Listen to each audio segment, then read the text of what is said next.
తప్ప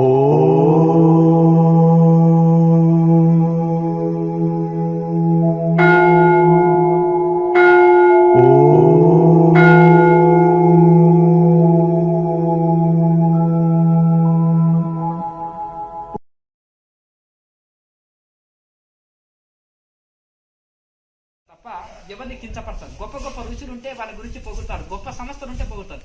నిన్న రామకృష్ణ మిషన్ గురించి నేను ఎంతో గొప్పగా చెప్పిన. బ్రహ్మచారుల చేత నడపబడుతుంది, ప్రతిదీ ఆన్లైన్ లెక్కలు ఉంటాయి, కరెక్ట్ ₹1 వేస్ట్ కాదు, మంచి సంస్థ అని చెప్పగలిగి. ఇట్లా మంచి ఉంటే చెప్తా. ఒక అవధూతల గురించి చెప్తా. మన ఎవరో హిమాలయాల్లోనే గొప్పవాళ్ళు, హిందీ వాడే గొప్పవాడు అని అనుకోకండి. తెలుగు వాళ్ళ కూడా మహావీరులు శివులు ఉన్నారు, మరవకండి. అర్థమైంది కదా. ఇక్కడ పోయి హిమాలయాల్లో సెటిల్ అయితే హిమాలయ యోగి అంటాం, హిందీ మాట్లాడతాడు అతను కూడా. అంత మాత్రాన ఇదా దక్షిణ భారతం నుంచి పోయి చిన్న పిల్లోడు అప్పుడు పోయి జీవితం అంతా అక్కడే గడిపి ఒక ఋషి అయిపోయాడు. హిమాలయ ఋషి అంటాడే, హిందీ వాడు అనుకోకండి. హిమాలయ ఋషి అంటే పెద్ద శివులు ఏం కాదు. జగద్గురువులంతా కూడా సౌత్ ఇండియన్సే, అది మరవకండి. శంకరాచార్య సౌత్ ఇండియన్, రామానుజాచార్య, మధ్వాచార్య, ఈ త్రిమత కర్తలంతా కూడా సౌత్ ఇండియన్స్, అది మరవకండి. అర్థమైంది కదా. అక్కడ ఏదో ఆ రాష్ట్రాల్లో పుట్టిన గొప్ప ఆడ కూడా సంసారం, భార్య పిల్లలతో ఉండేటోడు ఉంటాడు. హిమాలయాలు పోయినా కాశీ పోయినా సంసారాలే ఉంటాయి, అంతేనా కదా. అక్కడ ఏదో మొత్తం ఋషిలే ఉంటారు హిమాలయాలని భ్రమపడకండి. ఆడ కొండ గ్రామాలు అక్కడక్కడ దూరంలో ఉంటాయి, అక్కడ సంసారం చేసుకుంటాడు. ఎవరు సంసారంలో దైవుడు దయం తెలియకుండా గడిపడుకుంటాడు. కాకపోతే ఆ వాతావరణంలో ఉన్నాడు, కొద్దిగా ఋషులు ఎక్కువ తిరిగిన చోట ఆటోమేటిక్గా ఆ ప్రభావం పడి కొద్దిగా ఆధ్యాత్మిక భావనలు ఉంటాయి. మనంతట మూర్ఖత్వం ఉండదు అక్కడ, కొంచెం ఇదొకటి ఉంటుంది. నేను ఒకటి ఏంటిదంటే సత్యం పలకడానికే ముందు ఉంటాను. అర్థమైంది కదా. నీవు వెనకేమైనా ఫలితము ఆశించి ఇంకేదన్నా దాని వెనక స్వప్రయోజనాలు కోరితే నంగనాచి శాస్త్రాలు ఉంటాయి అప్పుడు. అర్థమైంది కదా. అర్థమైంది కదా. ఇప్పుడు ఈ సాధువుల్లో కూడా ఎట్లుంటే మమ్మల్ని యథార్థం మాట్లాడితే ఆ కార్యక్రమాలకు పిలుస్తారో, సన్మానం చేయిస్తారో, చేయించారో. అర్థమైంది కదా. ఇంకో లాజిక్ పాయింట్ ఏంటంటే ఇతరుని పోగినప్పుడు ఆటోమేటిక్గా నీకు సిలిండర్ అయిపోతాడు, వాడు నిన్ను పోగొడతాడు ఆటోమేటిక్. ఎదుటి వాళ్ళ తప్పులెంచని వాడు సర్వత్ర పూజ చేయదు. ఎదుటి వల్ల తప్పులెంచని వాడు ఆటోమేటిక్గా ఎదుటి వాడు నేను బాగా పొగిడేస్తాడు. ఆ విధవ నన్ను ఇట్లా తిట్టాడని వాడు ఇంకా 10 ఎక్కువ తిడతాడు. అర్థమైంది కదా. నేను అనేది ఏంటంటే సత్యము తెలుసుకొని దేన్ని ఫాలో కావాలి, దేన్ని ఫాలో కావద్దు, ఏది చీటింగ్ సంస్థ, ఏది మంచిది అనేది తెలుసుకుంటేనే కదా మీరు ముందుకు వెళ్ళగలుగుతారు. అది నేను చెప్పేది. ఇందులో ఏమీ ఇది లేదు. గొప్ప గొప్ప ఋషులన్నీ పొగుడుతున్న ఇంటర్వ్యూలో ఈయనకు వాళ్ళ ఉన్న క్వాలిటీ కూడా చెప్తున్నా. అందరూ అక్కడికి వెళ్ళిపోతారు. నాకేమో ఇదా ఒక ఆయన వచ్చి పడ్డాడు, నమో నమ స్వామి మీ ఛానల్కు 1,00,000 మంది వచ్చి నా మీద పడ్డారు, నేను 2 నెలలు పారిపోయినాను, మళ్ళీ వచ్చి నా గుహలో నేను ఉన్నాను అన్నాడు. అర్థమైంది కదా అండి. 2 నెలలు పోతే లేరు కదా, మళ్ళీ 2 నెలల తర్వాత పోతే ఉన్నాడు స్వామి అంటే ఒకటేసారి అంతమంది మీద పడితే నేనేం చేస్తాను స్వామిజీ. పూసిపెట్టిన పెట్టెలో సువాసనలు ఉంటాయి, తెరిచిపెట్టి పెట్టెలలో ఏముండవు. తెరిచిపెట్టిన పెట్టెలో ఏముండవు. సుగంధ ద్రవ్యాలు ఎప్పుడైనా మూసి పెడతారు పెట్టెని. ఏమైనా కాస్మెటిక్స్ తెచ్చుకున్న వాళ్ళు అమ్మగారు చూడాలి, ఎంబడే మూత పెట్టేస్తారు. ఎందుకు పెట్టేస్తారు? వాసన వెళ్ళిపోతుంది అని. అంతేనా కదా. మేకప్ చేసుకునేటప్పుడే అవన్నీ ఓపెన్ చేస్తారు, మళ్ళీ గట్టిగా మూత పెట్టేస్తారు. అలాగే ఒక రహస్యంగా ఉండే యోగిలో అవే సువాసనలు ఉంటాయి. అంటే అంటే అంత మంచి ఒక ఇది ఉంటుంది. అర్థమైంది కదా. సమాజంలో వచ్చి పడ్డాడు అనుకో, ఆటోమేటిక్గా గంగ సమాజంలో వస్తే మోరీలు కలుస్తాయి అందులో. అర్థమైంది కదండి. ఒక రహస్యంగా ప్రపంచానికి తెలియకుండా ఋషి చాలా గొప్పగా ఇది ఉంటాడు. డైమండ్స్ ఉంటాయి, నువ్వు రోడ్డు మీద ఓపెన్ చేస్తావా? డైమండ్స్ చక్కగా జాగ్రత్తగా ఏడ ఓపెన్ చేయవు, చక్కగా ఆ బ్రీఫ్ కేసుని చక్కగా పట్టుకొని పోతావు. అవునా కదా. ఆ పెట్టెని చక్కగా పట్టుకొని పోతావు, ఏడబట్టి ఆడ ఓపెన్ చేయవు. అంతేనా కదా.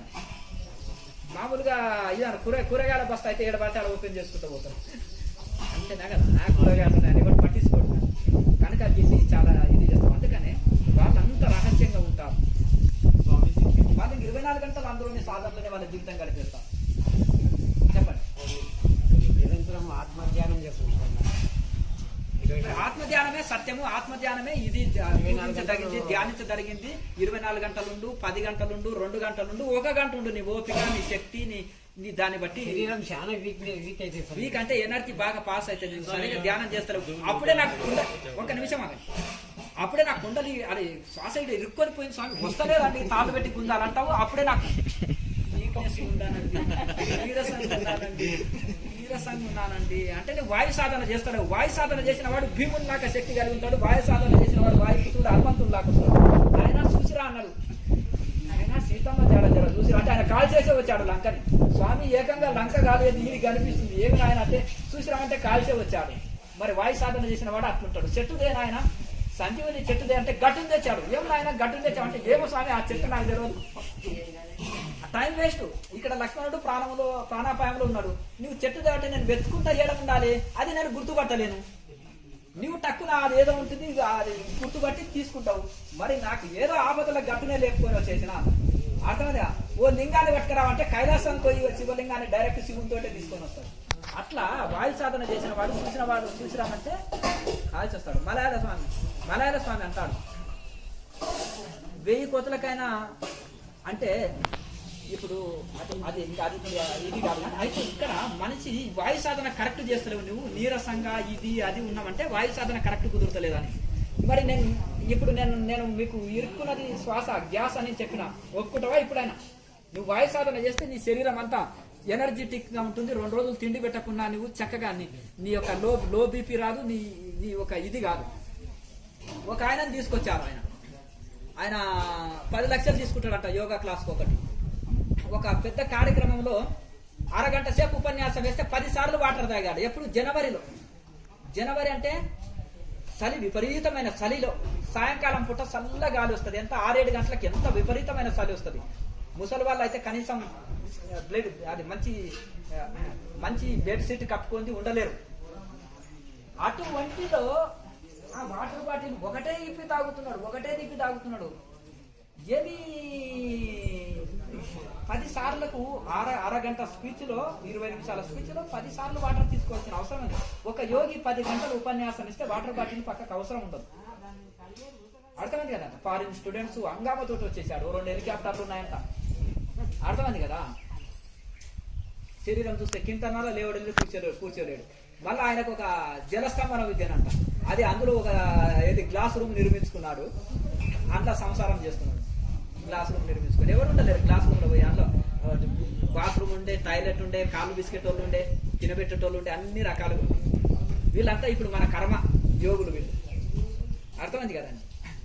మరి ఏదైనా భోగి అని చెప్పుకుంటే నన్న బాగుండు, వాడు ఎవరిని ఏమి విమర్శించరు. అర్థమైంది కదా. ఇప్పుడు మాలాంటి వాళ్ళు సత్యం చెప్పకపోతే మీలాంటి వాళ్ళు ఎట్లా బాగుపడతారు? లేకపోతే ఆయన విమర్శకుడు అంటారు. అవునా కదా. సద్విమర్శకుడు గుర్తుపెట్టుకోండి. మూర్ఖుడు తర్క విమర్శన చేస్తుంటాడు, వాడిని మూర్ఖుడు అంటారు. సద్విమర్శన చేసేవాడు అర్థమైంది కదా. సద్విమర్శ చేసేవాడిని ఆ తర్కాన్ని కూడా నేనే అంటారు. ఎవరు? భగవద్గీతల కృష్ణ పరమాత్మ. సద్విమర్శకుడు ఒక వివేకానంద స్వామి. గుడ్డివాడు కాదు ఆయన, అంత పరంపర కాదు. వివేకానంద స్వామి అంత ఈజీగా గురువుని దగ్గరికి వెళ్ళలే. బ్రహ్మ సమాజంలో ఆల్రెడీ గురువు ఎవరు? వివేకానంద. బ్రహ్మాండమైన స్పీచ్లు ఇచ్చేవాడు. కానీ ఆయనకు సంతృప్తిగా బోధించేవాడు ఒకడు లేడు. దాని ఫౌండర్కే దానికి బేస్ ఒక ఇది లేదు. ఆయన డౌట్లు క్లియర్ చేయలే. అప్పుడు రామకృష్ణ పరమహంస దగ్గరికి వచ్చే వరకు డౌట్లు క్లియర్ అయినాయి. ఆహా ఈయన నిజమైన గురువు అని. అక్కడి నుంచి నోరు మూసుకున్నాడు 10 సంవత్సరాలు. ఏమి నోరెత్తలే. గురువు ఏది చెప్తే అదే వేదం. ఎందుకు? అక్కడ ప్రాక్టికల్ ఉంది, ఇక్కడ ప్రాక్టికల్ లేదు, ఉపన్యాసాలు ఉన్నాయి. కనుక వివేకానంద స్వామి చాలా తెలివైన వాడండి. మీ దగ్గర వస్తే సైలెంట్ గా కూర్చుంటాడు. ఎందుకంటే నాయన ఇక్కడ అనుకున్నది దొరికింది, ఇక్కడ ఆయన నోరు విప్పవలసిన అవసరం లేదు అని అన్నాడు. అర్థమైంది కదా. అట్లా తర్వాత పాడుబడిన బిల్డింగ్ లో 6 సంవత్సరాలు తపస్సు చేసినాక గురువు అప్పటికే సమాధి అయ్యిండు. గురు సేవ చాలా చేశాడు. తర్వాత ఇంకా అప్పుడు వాళ్ళ గురువు చెప్పాడు, ఆజ్ఞ వేశాడు. సూక్ష్మ శరీరంతో వచ్చేసి నీ విదేశాలు వెళ్ళేసి అక్కడ విశ్వ మహాసభలు జరుగుతున్నాయి, అక్కడ నువ్వు గెలిచి రావన్నాడు. పోయాడు, చక్రం తిప్పేసి వచ్చాడు. అర్థమైంది కదా. ఇక్కడ గురువు చెప్పిన సాధనలు చేసినాక స్వయం అనుభవం పొందాడు. కనుక సద్విమర్శకుడు అంటారు వివేకానంద స్వామిని. వివేకవంతుడు. వివేకం అంటేనే అదే సద్విమర్శ. అలాగే స్వామి దయానంద సరస్వతి కూడా చాలా మేధావి. ఆయన 5000 గ్రంథాలు చదివాడు. 2000 పేజీలు 1500 పేజీల గ్రంథాలు చిన్నవి కాదు. చదివి ఆయన 4 వేదాలని హిందీలో ట్రాన్స్లేషన్ చేశాడు. సత్యార్థ ప్రకాశం అని రాశాడు. అది ప్రపంచంలో మేధావులను తయారు చేస్తుంది. ఆ గ్రంథం చదివితే అది కనీసం ఒక 1500 పేజీల వరకు ఉంటుంది. మరి అంత గొప్ప ఇది చేసేశాడు స్వామి. మీరు ఏమిటండి ఇలాగే ఉంటున్నారు కదా. మీరు చూస్తే దృఢమైన శరీరం ఉంది, మంచి శక్తివంతం ఉన్నారు. మీరు బ్రహ్మచర్యాన్ని ఎట్లా కాపాడుకోగలుగుతున్నారు స్వామి అంటే అది ఒకటి ఉంటుందా? నాకు దాని గురించి ధ్యాస కూడా లేదు. నాకు వేదాలు ట్రాన్స్లేషన్ చేయడంలో 24 గంటలు మునిగిపోయినాను. లేదంటే సమాధి నిష్టలో ఉంటా.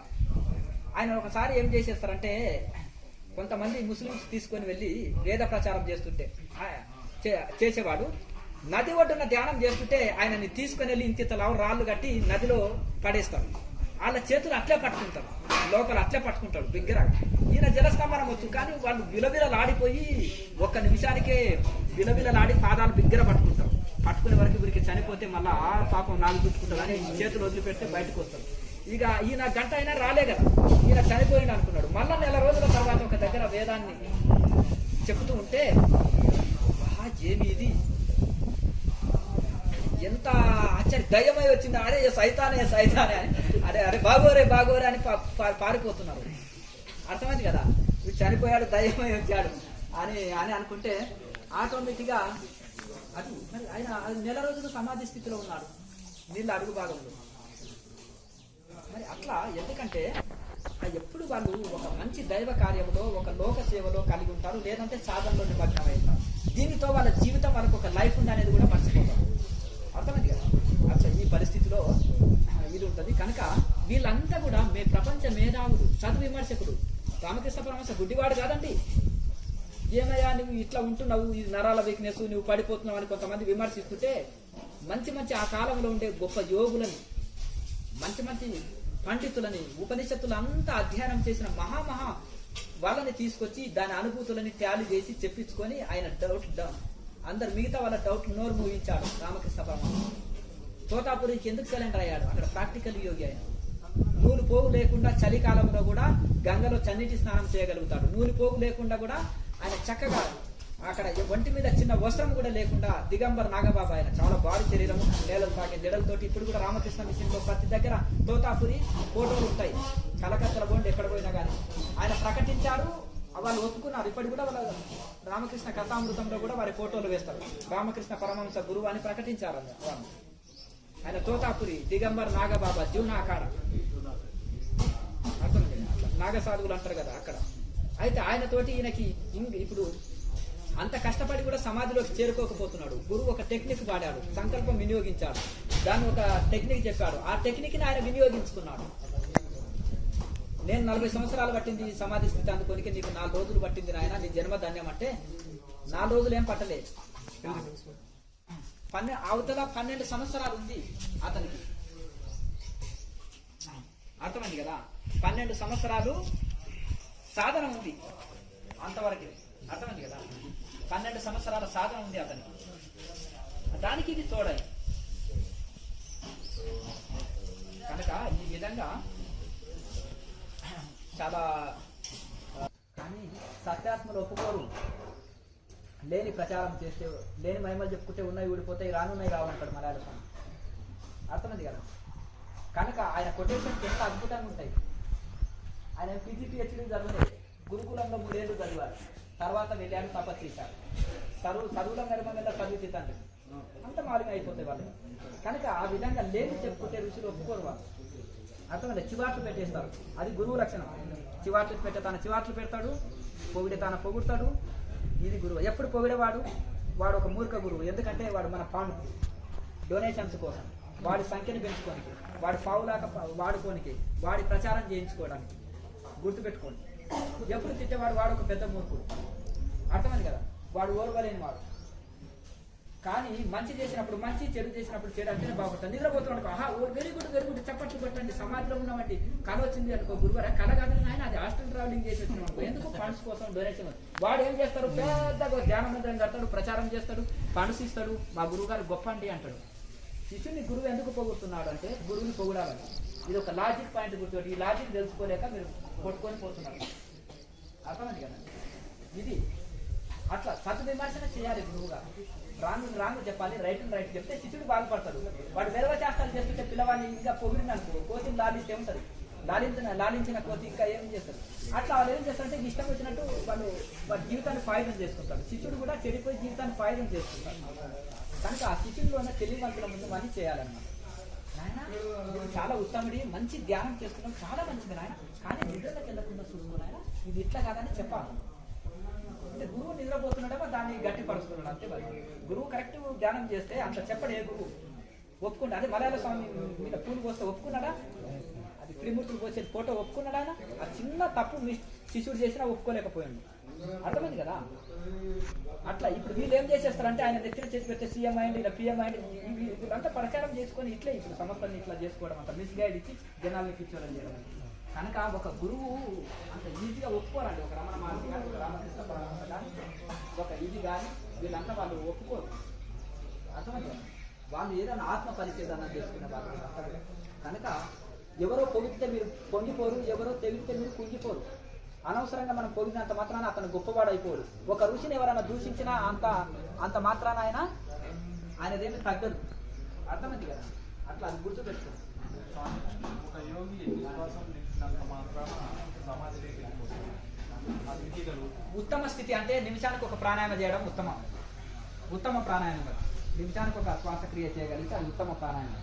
కనుక ఆ విధంగా మీరు రెగ్యులర్గా బాగా సాధన చేస్తూ ఉండండి. అది మనం సాధన చేస్తూ అట్లా ఒక 1 hour 2 hours ఇట్లా ప్రాణాయామం చేసి తర్వాత ధ్యానంలో కూర్చుంటే నిలకడ. ఇప్పుడు మనం ఎలా అవుతుందంటే తుఫాను గురించి వెలిసినాక ఎంత నిశ్చల స్థితి లభిస్తుంది. మనం పరిగెత్తినాక ఒక దగ్గర కూర్చుంటే ఎంత నిశ్చల స్థితి లభిస్తుంది.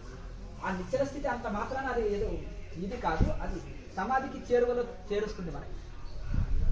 ఇప్పుడు నాకు ఎంతో ప్రసన్నంగా ఉన్నానండి, ఎంతో ప్రసన్నంగా ఉన్నాను, శాంతిగా ఉన్నాను, నాకు అసలు బ్రీతింగ్ నడిచినట్టే తెలుస్తలేదు అంటే అప్పుడు నిమిషానికి 2 నిమిషాలకు ఒక బ్రీతింగ్ నడుస్తుంటుంది లోపల.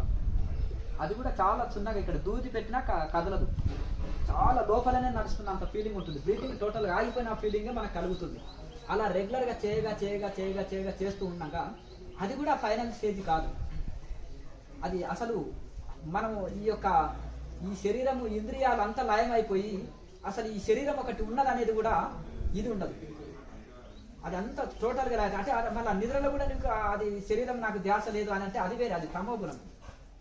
తమోగుణ అవస్థలో అజ్ఞాన స్థితిలో ఉంటాం. ఇది అట్లా కాకుండా మనం ఈ యొక్క సహజంగా మనం ఉండే ధ్యాన స్థితిలోనే ఇవన్నిటిని లయం చేయగలిగితే ఆటోమేటిక్గా మనం ఇది చేస్తాం. రెగ్యులర్గా ప్రాణాయామం చేయగా కొన్ని రోజులకు ఆ స్థితి లభిస్తుంది. మనం రోజు కాశీ నడిచిపోతుంటే ఊరుకు దూరం కాశీకి దగ్గర అవుతుంది. అలాగే రోజు చదువుతుంటే ఒక్కొక్క తరగతిని వెనక్కి చేసుకుంటూ ఇంకొక తరగతి ముందుకు వెళ్ళిపోతుంది. అట్లా మనం దినదినం అభివృద్ధి జరుగుతుంటుంది. మొక్క రోజు ఎరువు నీళ్ళు వేస్తుంటే పెరుగుతుంటుంది కదా, దినదినం పెరుగుతూ ఉంటుంది కదా, అట్లా ఆ విధంగా దినదినం అభివృద్ధి జరుగుతుంటుంది. పాసులు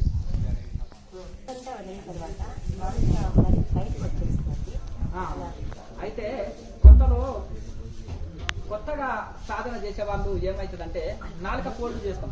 ఫోల్డ్ చేసి ప్రాణాయామం చేసేటప్పుడు మధ్యలో ఏం చేస్తుందంటే నాలుక బయటకు వస్తుంది. కొత్తలో సహజం అది అందరికీ. అప్పుడు మళ్ళీ తిరిగి ఏం చేయాలంటే మళ్ళీ తిరిగి నాలుకని ఫోల్డ్ చేసుకోవాలి. అంతే పదే ఎన్నిసార్లు బయటకు వచ్చేస్తే నాలుక మళ్ళీ తిరిగి తిప్పుకోవాలి. అప్పుడు ఏంటంటే నాలుకని ఈ తాళవేక్రియ అనేది బాగా చేస్తున్నప్పుడు నాలుక పెరుగుతుంది. నాలుక పెరిగినప్పుడు కరెక్ట్ ఎక్కువసేపు ఉండగలదు. ఇంకోటి అభ్యాసం కూడా ఉండదు కదా, అది అభ్యాసం కూడా ఉండదు కదా, దాని వలన అట్లా అవుతుంది. కనుక మీరు 24 hours నాలుకని ఫోల్డ్ చేసి పెట్టుకుంటే అది అభ్యాసం అవుతుంది. అలాగే ఉచ్ఛ్వాస నిశ్వాసాలు నెమ్మది నడుస్తాయి, మనసు ప్రసన్నంగా ఉంటుంది.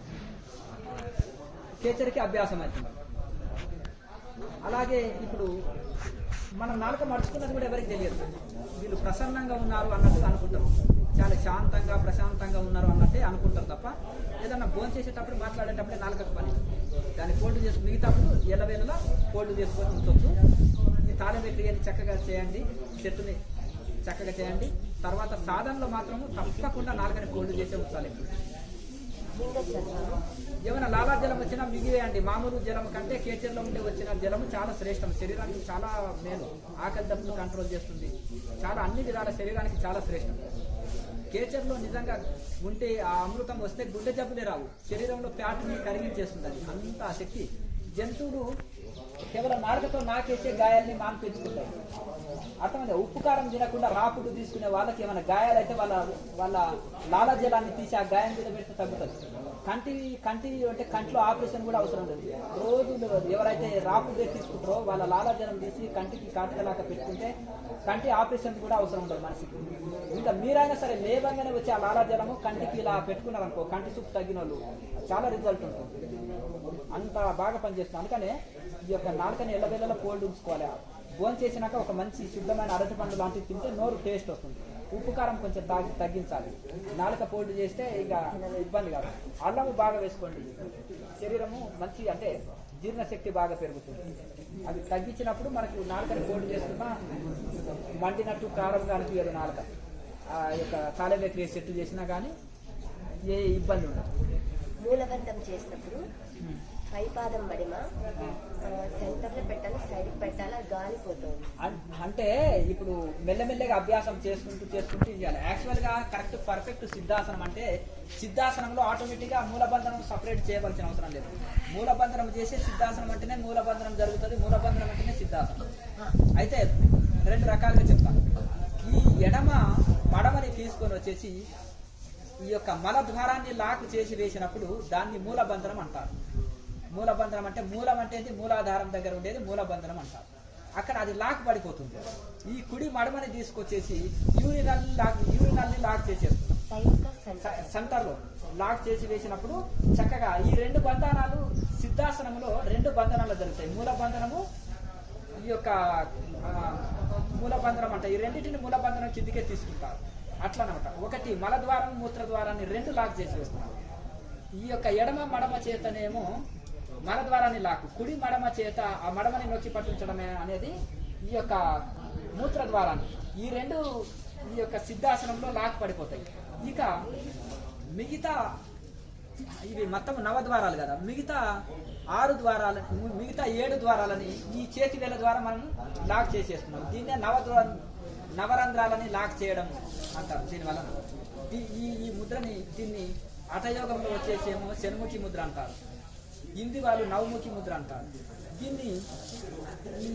దీన్ని మన యోగంలో షణ్ముఖి ముద్ర అంటారు కదా. క్రియాయోగంలో దీన్ని ఏమంటారంటే జ్యోతి ముద్ర అంటారు. లాయర్ మాసే దీన్ని జ్యోతి ముద్ర అని పెట్టారు. ఈ ఉపనిషత్తులో కూడా జ్యోతి ముద్ర అని దీనికి ఒక పేరు ఉంది.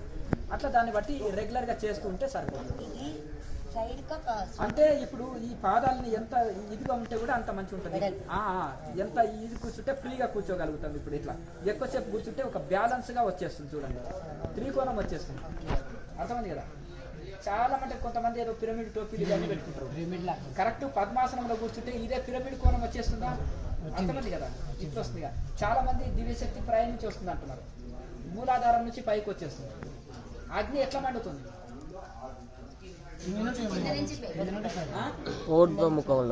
ఊర్ధ్వముఖంగా కింది నుంచి పైకి, పైనుంచి కిందికి మంటది అగ్ని అంటే నమ్ముతారా మీరు? శక్తి అనేది కింది నుంచి పైకి ప్రవేశిస్తుంది, పైనుంచి కిందికి రాదు. అర్థమైంది. మూలాధారంలో ఒక దివ్య శక్తి ఉంటుంది. భారతదేశంలో ఉండే పవర్ ప్లాంట్లో ఎంత పవర్ ఉందో, పవర్ ప్లాంట్లో ఎంత పవర్ ఉందో అంత పవర్ ఒక మూలాధారంలో ఉంది. అది నిద్రానంలో ఉంది. ఆ శక్తి దాన్ని మేలుకొల్పాలి. ఈ ప్రపంచ చరిత్రలో ఉండే ఋషులందరూ కూడా అది 1% వినియోగించుకున్నారు అటువంటి ఆ శక్తిని. ఇప్పుడు వివేకానంద స్వామి కానీ, శంకరాచార్యులు కానీ, ఇటువంటి గొప్ప మేధస్సు కలిగిన ఆధ్యాత్మికవేత్తలే 1% వినియోగించుకున్నారు. ఇంకా 99% ఉంది అది. అట్లా ఒక్కొక్క పెద్ద ఇంకా ఋషులు వాళ్ళు ఒక 10% వినియోగించుకున్నారు. ఇంకా అనంతం ఆ దివ్యశక్తి. కనుక ఆ దివ్యశక్తి మూలాధారంలో నిద్రానంలో ఉంది. దాన్ని మేలుకొల్పడమే యోగం. అది అప్పుడు ఈ కరెక్ట్ ఈ షణ్ముఖి ముద్రలో దీంట్లో ఈ ముద్రలు వేసి కరెక్ట్ మనం సిద్ధాసనం వేసి ప్రాణాయామం చక్కగా చేస్తే అది ఆటోమేటిక్గా మేలుకుంటుంది. కనుక అది నెమ్మదిగా చేయాలి. ఒకవేళ కాలు నొప్పి అనిపిస్తే ఈ కాలు తీసి ఈ కాలు మార్చుకోండి. ఇంకా ఇబ్బంది ఉంటే ఒక మహాముద్ర ఒక సెట్ వేయండి. ఇంకా ఇదిగా ఉంటే ఒకవేళ ఇంకా పెద్ద వయసు వాళ్ళ కాళ్ళ నొప్పులు ఉన్నాడు, కాసేపు కాళ్ళు చాపి రిలాక్స్ అయ్యి మెడిటేషన్ చేసినా మేలుదండ మాత్రం నిటాడు ఉంచాలి. ఉంటే ఇది ఉంటుంది. అప్పుడు ఈ కాళ్ళు ఎంత విశాలంగా మనం ఇట్లా అనుకుంటే అంత ఎక్కువసేపు మనం కూర్చోగలుగుతాం, రిలాక్స్గా కూర్చోగలుగుతాం. అట్లా కనుక ఈ విధంగా మనం రెగ్యులర్గా మనం సాధన చేస్తూ ఉంటే కనుక ఆ దివ్యశక్తి నిద్రానంలో ఉంది. దాన్ని మేలుకొలిపితే నిద్రానంలో ఉండే ఆ కుండల్ని మేలుకున్న తర్వాత అది ఊర్ధ్వముఖమై వెళ్తుంది. ఊర్ధ్వముఖంగా ఇంకా ఆగదు. ఒక్కొక్క చక్రాన్ని శుద్ధి చేసుకుంటూ వెళ్తుంది. ఒక్కొక్క చక్రం శుద్ధి అయినప్పుడు ఒక ఫలితం. దాన్ని ఊహించుకోవాలన్నా ఈ చక్రంలో పోతున్నట్టు, చక్రం శుద్ధి అయినట్టు ఊహాగానాలకు తావులేదు. చీమ ఒంటి మీద పాకుతుంటే స్పర్శ తెలుస్తుంది. ఆ కుండలిని ఎంతవరకు పాకింది అనేది స్పర్శ తెలుస్తుంది. ఏ చక్రంలో అది ఆగింది అనేది కూడా స్పర్శ తెలుస్తుంది. ఈయన శ్వాస పట్టుకున్నదంటే గ్యాస్ పట్టుకున్నది అని చెప్పినట్టు అర్థమైంది కదా. ఆ స్థితి వచ్చినప్పుడు ఎనర్జెటిక్ గా ఉంటుంది. శరీరం చాలా ఎనర్జెటిక్ గా ఉంటుంది. ఆహారం లేకుండా కూడా యోగులు చాలా ఎనర్జెటిక్గా ఉంటారు. మీకు 2-3 రోజులు ఉప్పు కారం పెట్టకపోతే లో బీపీ వచ్చేసి చక్కెర వచ్చి పడిపోతారు. ఎంత ఆహారం కేజీ తిన్నా కానీ లో బీపీ వస్తుంది. ఏమయ్యా కేజీ తింటున్నావు భోజనం రోజు, అయినా నీకు నీరసం ఎందుకు ఉంటుంది అంటే ఉప్పు కారం మొత్తం తీసేసిన స్వామి అని అంటారు. అప్పుడు యోగము కుదిరితే ఉప్పు కారం లేకుండా సెట్ అయిపోతుంది. యోగి లోపల నుంచి ఆహారం అందుతుంది. కుండలిని శక్తిలో నుంచి ఉంటే ఎనర్జీ అది అందుతుంది. ఇప్పుడు సోలార్ ప్లేట్లు ఉన్నాయి, ఆ సూర్యుడి నుంచి సోలార్ ప్లేట్లు ఆ యొక్క సూర్యకిరణాల నుంచి ఆ సోలార్ని తీసుకొని ఆ ప్లేట్లు స్టోర్ చేసుకుంటాయి. అక్కడ నుంచి బల్బులోకి రిలీజ్ చేస్తాయి. ఇంకా దానికి బ్యాటరీ పెడితే బ్యాటరీ స్టోర్ చేసుకొని బ్యాటరీ నుంచి మళ్ళీ బల్బులోకి వస్తుంది. అలాగే ఈ విధంగా కుండలిలో ఉండే ఆ యొక్క ఎనర్జీ ఏదైతే ఉంటుందో ఆ కుండలిని మేల్కొన్నప్పుడు ఆ దివ్యశక్తి శరీరం అంతా సర్క్యులేట్ అయిపోతుంది. మొత్తం నాడుల ద్వారా క్యూర్ అయిపోయి ఆ శక్తి దివ్యశక్తి అందుతుంటుంది యోగికి. అందుకని వాళ్ళు అన్నాహారాలు లేకుంటే కూడా అంత ఎనర్జెటిక్గా యోగులు ఉంటారు. మరి సాధనలో కూర్చున్నప్పుడు ఓకే ఆహారం అక్కర్లేదు, మరి తిరిగినప్పుడు కావాలి కదా అంటే నువ్వు ఛార్జింగ్ చేసుకున్నావు 1 డే ఆటోమేటిక్గా నీకు ఛార్జింగ్ వస్తుంది. చిన్న ఫోన్ అయితే 4 రోజులు వారం రోజులు కూడా వస్తుంది లిమిట్గా వాడుకుంటే. చిన్న ఫోన్లు ఉంటాయి చూడు, చిన్న పల్లెటూర్లలో వాడే ఫోన్లు, అది వారం రోజులు ఉంటుందండి ఒకసారి ఛార్జింగ్ చేస్తే. ఇది ఎక్కువ గురించి చేస్తాయి పెద్ద ఫోన్లు. కనుక ఆ విధంగా మరి యోగి అట్లా ఒక యోగి ఎట్లా తయారవుతుందంటే ఆ కుండల్ని మేలుకొలిపి సమాధి అందుకున్న యోగికి 3 ఏళ్ళు సాధన చేయకపోతే కూడా ఆ కుండలిని శక్తిలో ఎలాంటి మార్పులు జరగవు. ఒక ఇది జరగదు. శాటిలైట్ పైకి వదిలిన తర్వాత ఇక ఆటోమేటిక్గా దాని కనెక్ట్ అయినా అవ్వకుండా దాని యొక్క ఇది ఉంటుంది కదా. ఇప్పుడు బల్బు వేస్తేనే ఇక్కడికి మనకు బల్బులో కరెంట్ వస్తుంది, కానీ స్విచ్ ఆఫ్ చేసి పెట్టిన కరెంట్ ఈడి వరకు వచ్చి ఆగింది కదా. ఆ తీగలలో అయితే కరెంటు ఇది పాస్ ఉంది కదా. ఆ యోగి నడిచిన సాధన సాగుతుంది, పడుకున్న సాధన సాగుతుంది. వివేకానంద స్వామి పడుకుంటే ఆయన పడుకున్నాడు అనుకున్నావా, లోపల సాధన నడుస్తుంది అంటాడు రామకృష్ణ పరమహంస. ఎందుకంటే ఆయన కర్రలాగా బిగుసుకొని పోయి పడతాడు యోగి. చక్కగా పడుకుంటాడు, ఇట్లా ముడుచుకొని కుక్క పిల్లలాగా ముడుచుకొని పడుకోడు యోగి ఎప్పుడే కానీ. అట్లా యోగి నిద్రించే నిద్ర కూడా తెలుస్తుంది. కర్రలాగా బిగుసుకొని పోయి పడుకుంటాడు చక్కగా, ఇట్లా స్ట్రైట్ ఇట్లా ఈ వైపు ఆ వైపు పడుకోకుండా వెలుకర పడుకొని చక్కగా ఒక కర్రలాగా స్ట్రేట్ వెదురు బొమ్మ గడలాగా పడుకుంటాడు. అక్కడ అతను వెనుమక స్ట్రిప్ట్ అయిపోతుంది ఆటోమేటిక్గా.